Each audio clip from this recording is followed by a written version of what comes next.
Hi అండి, welcome to my channel. ఈరోజు video వచ్చేసి కొంచెం హెవీ మోడల్లో ఉండే latest trending Jimmy Choo sorry blouse back neck design cutting and stitching ఎలా చేయాలో చూపిస్తాను. దీనికి సంబంధించిన మెజర్మెంట్స్ అన్నీ కూడా నేను ఇక్కడ స్క్రీన్లో అయితే మెన్షన్ చేసేస్తున్నాను. అలానే ఈ డిజైన్ కోసం ఎంత ఫ్యాబ్రిక్ని యూజ్ చేశాను, స్టిచ్చింగ్ ఛార్జెస్ ఎంత తీసుకోవచ్చు అని చెప్పేసి డీటెయిల్స్ అన్నీ కూడా వీడియో మిడిల్లో అయితే చెప్తాను. వీడియోని ఎక్కడ కూడా స్కిప్ చేయకుండా చూడడానికి ట్రై చేయండి. ఇక్కడ వచ్చేసి నెక్ డిజైన్ కోసం అని చెప్పేసి నేను ఒక బాక్స్ని అయితే డ్రా చేసేసుకుని ఈ బాక్స్లో పాట్ నెక్ని అయితే డ్రా చేసేస్తున్నాను.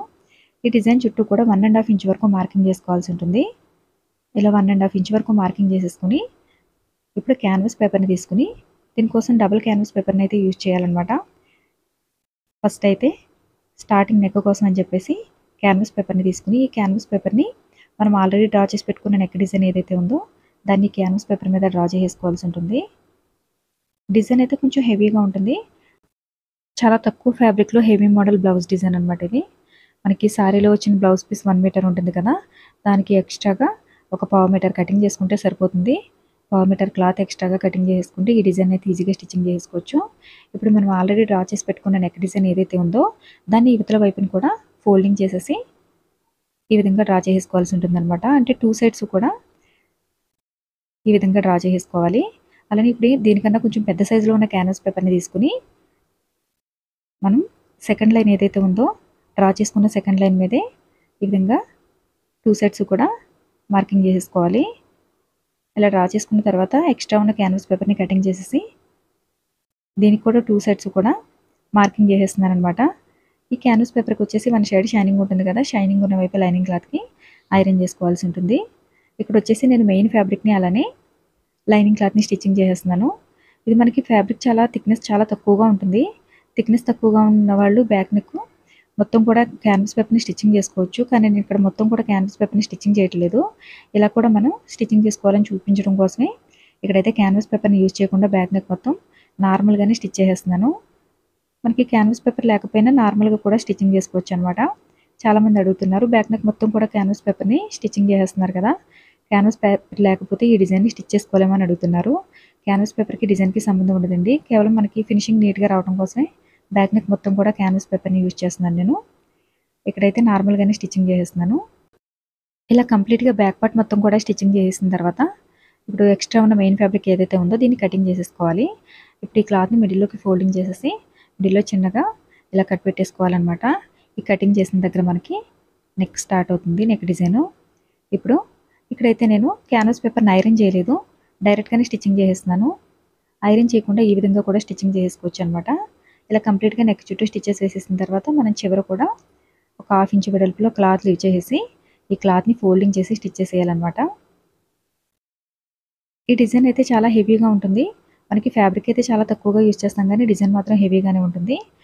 నార్మల్గా లైనింగ్ బ్లౌజ్ వచ్చేసి 400 రూపీస్ నుంచి 500 రూపీస్ ఉంటే కనుక ఈ డిజైన్ కోసం అని చెప్పేసి 1200 రూపీస్ వరకు అయితే స్టిచ్చింగ్ ఛార్జెస్ తీసుకోవచ్చు. ఎందుకంటే చాలా టైం తీసుకుంటుంది ఈ డిజైన్ స్టిచ్చింగ్ చేయడానికి. అలాగే మనం మెటీరియల్ యూజ్ చేస్తాం కదా, బీడ్స్ కానీ లేస్ కానీ, వాటికి మాత్రం సపరేట్గా స్టిచ్చింగ్ ఛార్జెస్ అనేవి తీసుకోవాలి. ఇక్కడ వచ్చేసి మెయిన్ ఫ్యాబ్రిక్ని అలాగే నెక్ డిజైన్ని కూడా ఈ 2 పార్ట్స్ కూడా కదిలిపోకుండా ఉండడం కోసం అని చెప్పేసి లూజ్గా ఒక స్టిచ్చింగ్ అయితే వేసేసుకున్నాను. నెక్ చుట్టూ కూడా నార్మల్గానే స్టిచ్ చేసుకోవాలి. ఇప్పుడు నెక్ మిడిల్లో ఉన్న ఎక్స్ట్రా క్లాత్ని కటింగ్ చేసేసుకుని నెక్ డిజైన్ ఎప్పుడూ కూడా ఫోల్డింగ్ చేసి స్టిచ్చింగ్ చేసేటప్పుడు ఒకసారి ఐరన్ చేసుకుంటే మనకి స్టిచ్చింగ్ అనేది చాలా నీట్గా వస్తుంది. ఐరన్ చేసేటప్పుడు లైనింగ్ క్లాత్ వైపు నుంచి ఐరన్ చేసుకోవాలి. అలానే క్లాత్ని ఫోల్డింగ్ చేసి అవతల వైపుకి స్టిచ్ చేసేటప్పుడు కూడా మనకి క్లాత్ కొంచెం ఫ్రీగా మూవ్ అవ్వాలంటే చిన్నగా కట్స్ పెట్టుకోవాలన్నమాట నెక్ చుట్టూ. ఇలా కటింగ్ చేస్తే మనకి క్లాత్ అనేది నీట్గా అవతల వైపుకి ఫోల్డింగ్ చేసినప్పుడు క్లాత్ చాలా నీట్గా ఉంటుంది, ఫినిషింగ్ కూడా బాగా వస్తుంది. ఈ విధంగా నెక్ చుట్టూ కూడా కటింగ్ చేసేసిన తర్వాత ఇప్పుడు ఐరన్ చేసేసుకుని అవతల వైపుకి ఫోల్డింగ్ చేసి ఒకసారి స్టిచ్చెస్ వేసేసుకుందాం. ఇలా నెక్ చుట్టూ కూడా స్టిచ్చెస్ వేసేసుకోవాలి.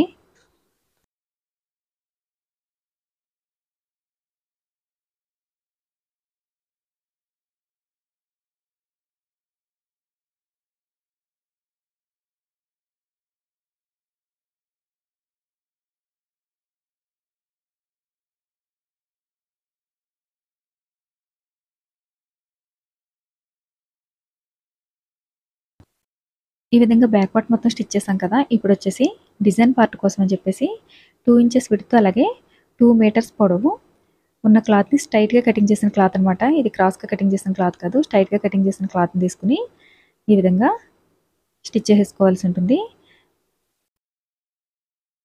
ఇలా ఒక 3/4 ఇంచు వెడల్పులో అయితే స్టిచ్చెస్ వేసుకోవాల్సి ఉంటుంది అనమాట. మనకి డిజైన్ కోసం అని చెప్పేసి నేను ఇక్కడ క్లాత్ పొడవు చెప్పేటప్పుడు 2 మీటర్స్ క్లాత్ పొడవు చెప్తున్నాను కదా. 2 మీటర్స్ క్లాత్ డిజైన్ కోసం యూజ్ చేస్తున్నారు అని అంటున్నారు. 2 మీటర్ క్లాత్ డిజైన్ కోసం కాదండి, ఓన్లీ పొడవు గురించి మాత్రమే చెప్తున్నాను. మనకి నెక్ చుట్టూ పీసెస్ ఏవైతే ఉంటాయో ఈ పీసెస్ని ఇంత లెంత్లో అయితే క్లాత్ని అయితే కటింగ్ చేసుకున్నాను అనమాట నేను. అయితే మనకి బ్లౌజ్ పీసు ఒకటి 2 మీటర్స్ పొడవు రాదు, మనకి 1 మీటర్ బ్లౌజ్ పీస్ వస్తుంది కదా. 2-3 పీసెస్ అయితే జాయింట్ చేసుకుని ఈ విధంగా స్టిచ్ చేసుకోవాల్సి ఉంటుంది. ఇప్పుడు ఈ ఫ్యాబ్రిక్ మొత్తం అవతల వైపుకి ఫోల్డింగ్ చేసేసుకుని మనకి క్లాత్ నలిగినట్లుగా ఉంటే కనుక ఒకసారి ఐరన్ చేసుకోండి, లేదంటే అవసరం లేదు. ఈ క్లాత్ అయితే నలిగే ఛాన్స్ ఉంటుంది కదా. నేను ఇక్కడ ఐరన్ కూడా ఏం చేయట్లేదు, డైరెక్ట్గానే స్టిచ్ చేసేస్తున్నాను. ఇప్పుడు ఒక 2.5 ఇంచ్ కానీ 3 ఇంచెస్ పొడవు కానీ పీసెస్ కింద కటింగ్ చేసేసుకుని ఈ పీసెస్ అన్నింటినీ కూడా స్క్రీన్లో చూపించిన విధంగా స్టిచ్ చేసుకోవాల్సి ఉంటుంది.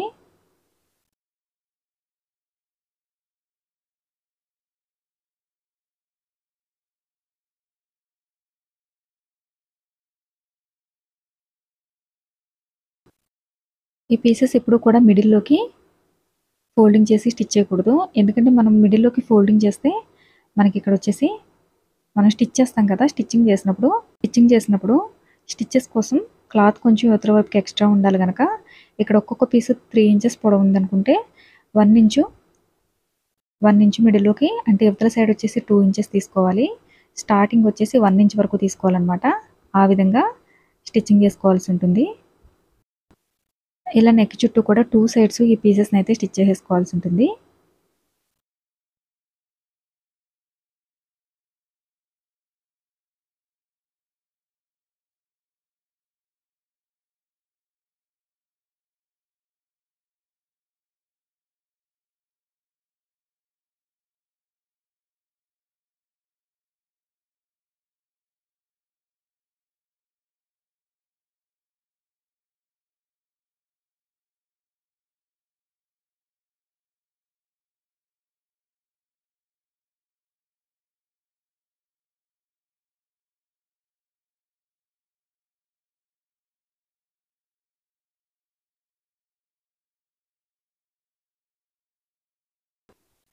ఇలా కంప్లీట్గా 2 సైడ్స్ కూడా స్టిచ్చింగ్ చేసేసుకున్న తర్వాత ఇప్పుడు నెక్ మిడిల్లో ఉన్న క్యాన్వాస్ పేపర్ని కటింగ్ చేసేసుకుని సేమ్ క్లాత్ని క్రాస్గా కటింగ్ చేసిన క్రాస్ పీస్ని తీసుకుని 1 సైడ్ అయితే ఫోల్డింగ్ చేసి స్టిచ్చెస్ వేసేసుకోవాలి. నెక్ చుట్టూ కూడా పైపింగ్ కోసం అని చెప్పేసి నేను ఈ విధంగా క్రాస్గా కటింగ్ చేసిన క్లాత్ని తీసుకుని ఫోల్డింగ్ చేసేసుకుంటున్నాను.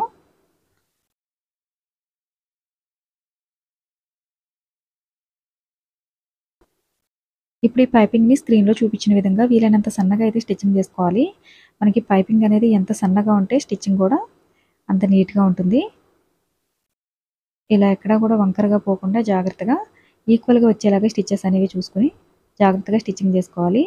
అలానే ఈ క్లాత్ని ఫోల్డింగ్ చేసేటప్పుడు మనకి క్లాత్ కనుక సరిగా ఫోల్డ్ అవ్వకపోతే మీరు చిన్నగా కటింగ్ చేసుకోవాల్సి ఉంటుంది. పైపింగ్ దగ్గర ఇలా చిన్నగా కటింగ్ చేసుకుని హెమ్మింగ్లో ఆ కటింగ్స్ అన్నీ కూడా కవర్ అయిపోయే విధంగా స్టిచ్ చేసుకోవాలన్నమాట.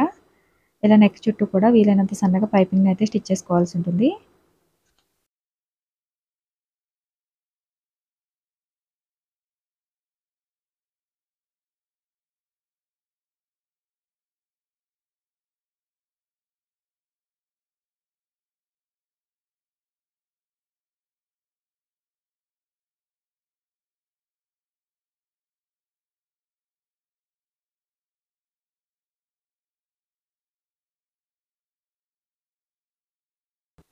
ఇలా పైపింగ్ని స్టిచ్చింగ్ చేసేసిన తర్వాత ఇప్పుడు మెయిన్ ఫ్యాబ్రిక్ని అలానే డిజైన్ పార్ట్ని కూడా మిడిల్ నుంచి స్టిచ్చింగ్ చేసుకుంటూ రావాలి. మనకి చివరి నుంచి స్టిచ్చింగ్ చేస్తే ఇదంతా నీట్గా రాదు. మిడిల్ నుంచి స్క్రీన్లో చూపించిన విధంగా ఫస్ట్ అయితే 1 సైడ్ స్టిచ్చెస్ వేసేసుకుని తర్వాత ఇంకొక సైడ్ స్టిచ్చెస్ వేసేసుకోవాల్సి ఉంటుంది.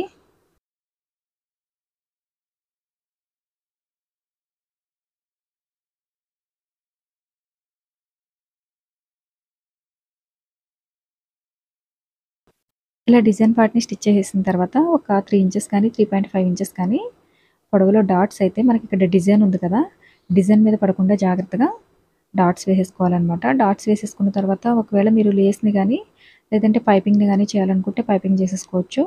నేనైతే ఇక్కడ నడుము దగ్గర నడుము పట్టీనైతే వేసేస్తున్నాను.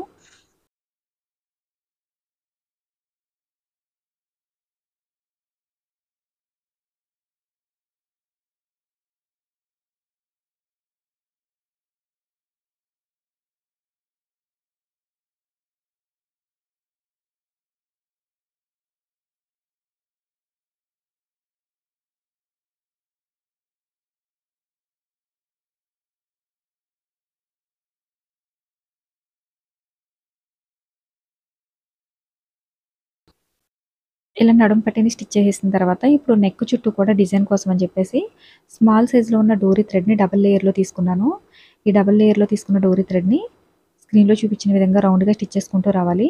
మనకి ఈ రౌండ్‌లో వచ్చేసి మీడియం సైజ్‌లో ఉన్న లేదంటే స్మాల్ సైజ్‌లో ఉన్న బీడ్స్‌ని అయితే స్టిచ్చింగ్ చేసుకోవాల్సి ఉంటుందన్నమాట.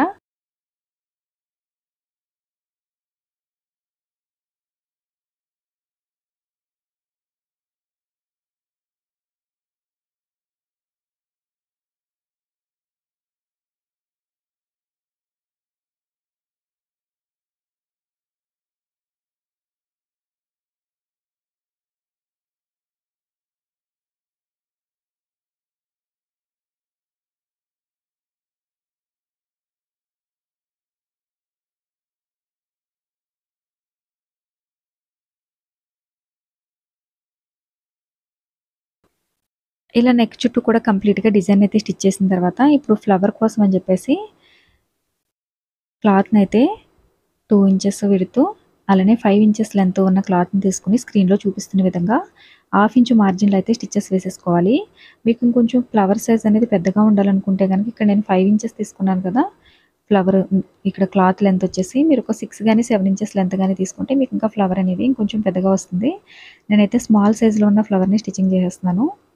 ఇలా మనకి నెక్ చుట్టూ కూడా ఒక 10 ఫ్లవర్స్ అయితే స్టిచ్చింగ్ చేసుకోవాల్సి ఉంటుంది. ఒకవేళ మీకు డిజైన్ మరీ హెవీగా అయిపోయిందనుకుంటే గనక ఈ ఫ్లవర్‌ని అయితే స్కిప్ చేసేయండి. ఇలా స్టిచ్ చేసుకున్న ఫ్లవర్‌లో కొంచెం పెద్ద సైజులో ఉన్న బీడ్స్‌ని అయితే స్టిచ్చింగ్ చేసుకోవాల్సి ఉంటుంది. అలానే మనం ఆల్రెడీ స్టిచ్ చేసి పెట్టుకున్న లేస్ ఏదైతే ఉందో ఈ లేస్‌లో మీడియం సైజులో ఉన్న బీడ్స్ అయితే స్టిచ్చింగ్ చేసుకోవాల్సి ఉంటుందన్నమాట. డిజైన్ కొంచెం హెవీగా కావాలనుకున్న వాళ్ళు ఈ విధంగా ట్రై చేయండి. ఇక్కడొచ్చేసి మీడియం సైజ్ బీడ్స్ 3 బీడ్స్ అయితే స్టిచ్చింగ్ చేసుకున్న తర్వాత మళ్ళీ ఫ్లవర్‌ని అయితే స్టిచ్చింగ్ చేసుకోవాల్సి ఉంటుంది. ఇక్కడ నేను ఒక ఫ్లవర్‌ని స్టిచ్చింగ్ చేసి తర్వాత 3 బీడ్స్ అయితే స్టిచ్చింగ్ చేసి మళ్ళీ ఇంకొక ఫ్లవర్‌ని అయితే స్టిచ్ చేసేస్తున్నాను. మీకు ఫ్లవర్స్ ఇంకా దగ్గరగా ఉండాలని అనుకుంటే గనక 3 బదులు 2 బీడ్స్ అయితే స్టిచ్చింగ్ చేసుకొని ఫ్లవర్‌ని అయితే స్టిచ్ చేసేసుకోవాలి. వీడియో నచ్చితే లైక్ చేయండి, షేర్ చేయండి. అలానే మన ఛానల్ ఎవరైనా ఫస్ట్ టైం చూస్తుంటే సబ్స్క్రైబ్ చేయండి. బ్లౌజ్ కంప్లీట్ అయిన తర్వాత లుక్ ఈ విధంగా ఉంటుంది. Thanks for watching.